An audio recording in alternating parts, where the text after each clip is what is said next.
Control anxiety and control your fate. Anxiety is the #1 ingredient in the human condition.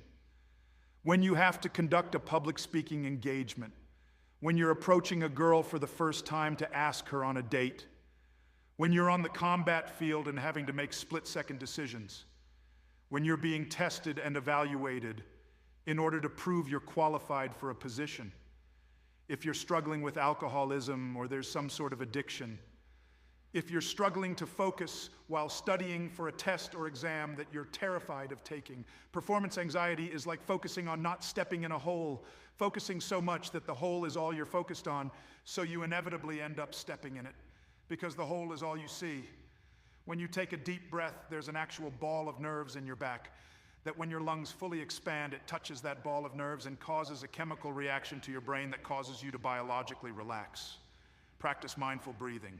Learn what proper breathing is. We breathe shallow because all our brain is concerned with is recruiting enough oxygen to sustain itself.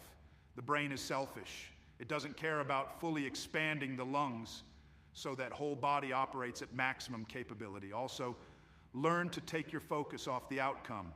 I use the phrase, "It is what it is." I will be ready or I will not. I don't care about winning or losing. What people think of me if I fail will not change the outcome. Worrying about failure itself will not change the outcome. Worrying about my capabilities will not improve my capabilities. I will prepare as best I can with the time I have available. When it comes to anxiousness around addiction, learn to love your anxiety. Sit with your anxiety.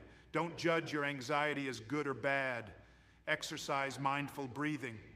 It is what it is. I am in this moment. Moments pass. When people engage with us aggressively, our anxiety either forces us to act or forces us to freeze because we are focused on the outcome, afraid of the outcome. We may be afraid of looking weak, which causes the anxiety. When you shut down anxiety, flipping it off like a switch, you take a tactical pause and make calculated decisions, some good, some bad. But both are better than decisions governed by anxiety. Anxiety can tell us, can demand of us that we must respond when someone engages us, like your spouse attempting to drag you into an argument.